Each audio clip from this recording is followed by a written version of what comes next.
हाय, मेरा नाम है आशीष और आप देख रहे हैं दी ललन टॉप। और वापस शुरू हो गया है सोशल लिस्ट, वो शो जहां हम ये बताते हैं कि आज दिन भर सोशल मीडिया पर क्या चला। आज का एजेंडा क्या है उसकी बात कर लेते हैं। मोदी जी के ट्विटर पे पुराने ट्वीट वायरल हुए और लोगों ने कहा मोदी है तो मुमकिन है। एसएससी वालों का गुस्सा फूट पड़ा। अब अमित मालवीय चाहें तो इनसे जवाब ले सकते हैं कौन कहां से आया जी। फेसबुक पर जीडीपी पर चर्चा। लोगों ने कहा जीडीपी नहीं गिरी है, हम ऊपर उठ गए हैं। जस्टिस फॉर काकू पर क्यों बुरा मान गए कुछ लोग और क्यों ठीक बुरा मान गए लोग। और पिक ऑफ द डे में बताएंगे एक भारतीय को जापान कैसा नजर आता है। लेकिन इस सबसे पहले आज के सोशल मीडिया के दिन के मुख्य समाचार।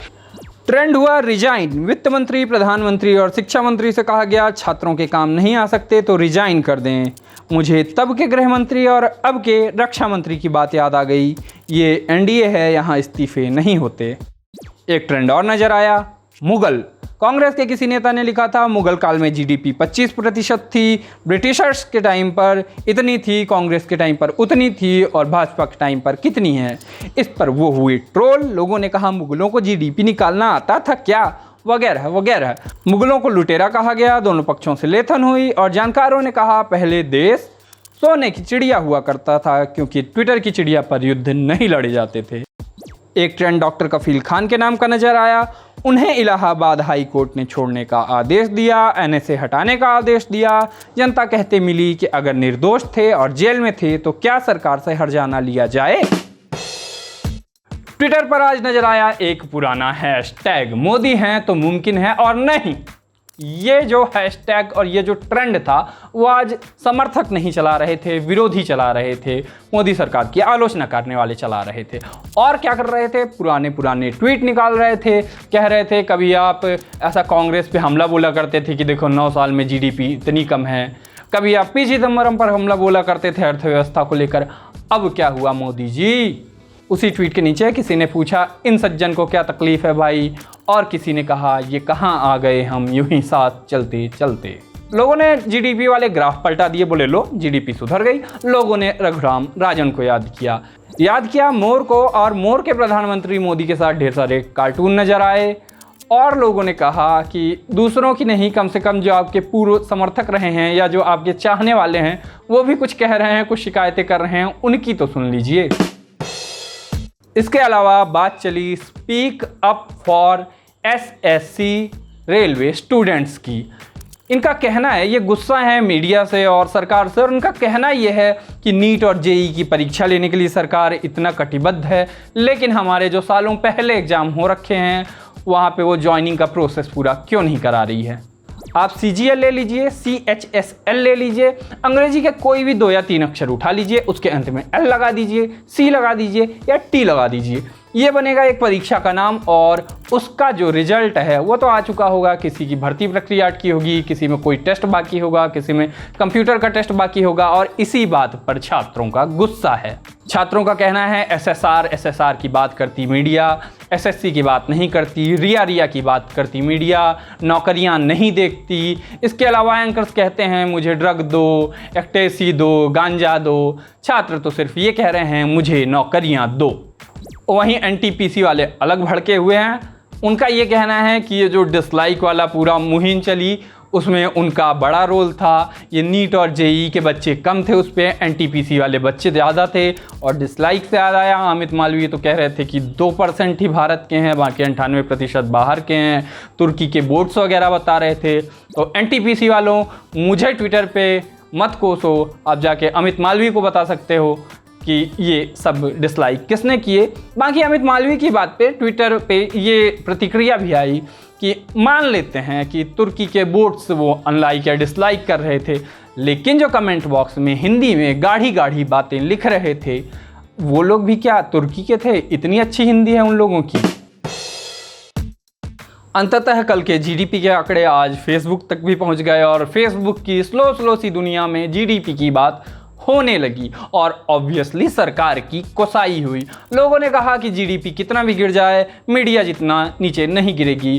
Good joke. लेकिन ये बताइए कि साल भर जब अर्थव्यवस्था के आंकड़े आते हैं, यही मीडिया आपको आंकड़े दिखाती है, आप कितनी बार देखते हैं? आप कितनी बार अर्थव्यवस्था को आंकड़ों पर बात करते हैं? किसी ने कहा अच्छा है, जीडीपी ऑलरेडी ग्राउंड फ्लोर पर थी, गिरी तो ज़्यादा चोट नहीं आई। किसी ने कहा कि 18 घंटे काम करने पर अगर जीडीपी 24% नकारात्मक हो जाती है तो 24 घंटे लगातार काम करने पर कितनी नीचे जाएगी।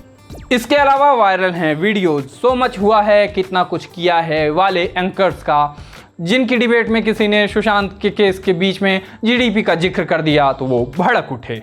एंकर्स हैं, इमोशनल होते हैं, फिर ट्रोल होते हैं। लेकिन सबसे ज़्यादा मौज ली गई 56 इंच की। 56 इंच प्रधानमंत्री के समर्थक जब कुछ अच्छा हुआ करता था, कोट एंड कोट अच्छे दिन थे, तब किसी भी इवेंट के मौके पर कैसे भी आंकड़ा इधर उधर से जोड़ के लाते थे, 56 बता देते थे। अब वही जग हंसाई का कारण बन गया है। लोगों ने 23.9 ये जो गिरावट है इसमें 56 निकाला, कहा आप 2 और 3 को जोड़िए, 5 होता है, 9 है उसको उल्टा दीजिए वो 6 होता है, अब 5 और 6 कितना हुआ 56। कुछ लोगों ने कहा 31 अक्टूबर 2020 को आया है ये आंकड़ा, आप सब कुछ जोड़िए आता है 79, अब 79 में से 23 घटाइए कितना आ रहा है 56। कुल मिला के जीडीपी के आंकड़ों ने 56 इंच के सीने की खिल्ली उड़वा दी। और यहीं पे आता है एक फेसबुक का ऑनरेडी मेंशन, एक फोटो और एक खबर खूब चल रही है। एक मिस्त्री की है जो गड्ढे में, सड़क के गड्ढे में पानी भरा है और उसमें ट्यूब डाल के पंचर चेक कर रहा है। इसमें मिस्त्री की कोई कलाकारी नहीं है। हमने खबर तलाशने की कोशिश की, पता चला वो नो नेगेटिव वाला अखबार जो है दैनिक भास्कर, उसकी खबर, उसकी फोटो है और खंडवा की खबर है। और सड़कों में इतना ज़्यादा पानी भरा हुआ है कि वहाँ पे मिस्त्री की ये कारगुजारी वायरल है।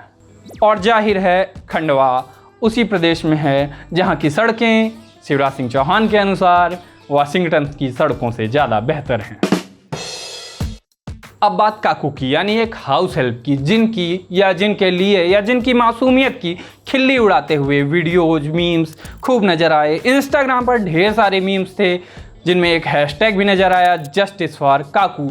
मामला क्या है? मामला सीधा सा है, कुछ लड़कों से इन दीदी की बहस हो रही थी। बहस इस बात पर कि उनको एक बेसिक सी चीज़ नहीं समझ में आ रही थी मैथ्स की, कि 1500 प्लस 300 यानी 1800 होता है।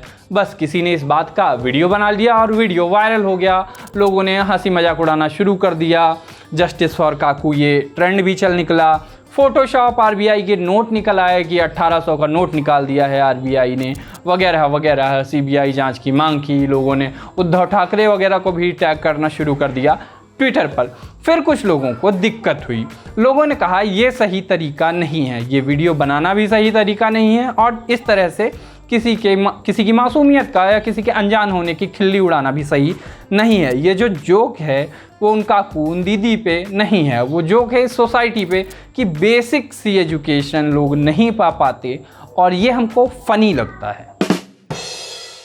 और अब बारी है पिक ऑफ द डे की, जहां हम आपको कोई फंडूजा चैनल, कोई फंडूजा हैंडल या कोई अच्छा जबराट सा वीडियो या फोटो बताते हैं। हमने, आपको याद होगा, पहला जो चैनल सजेस्ट किया था वो था मायो जापान का, कि जापान की रहने वाली एक लड़की जो भारत में आई, उनको हिंदी आती है और वो भारत को कैसे देखती हैं।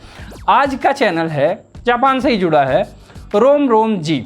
ये पवन का चैनल है। पवन जापान में रहते हैं और जापान को वो कैसा अपनी नज़र में पाते हैं वो अपने चैनल पर बताते हैं। तो अगर एक भारतीय को कैसा लगता है जापान, आपको ये जानना है तो आप ये चैनल देख सकते हैं।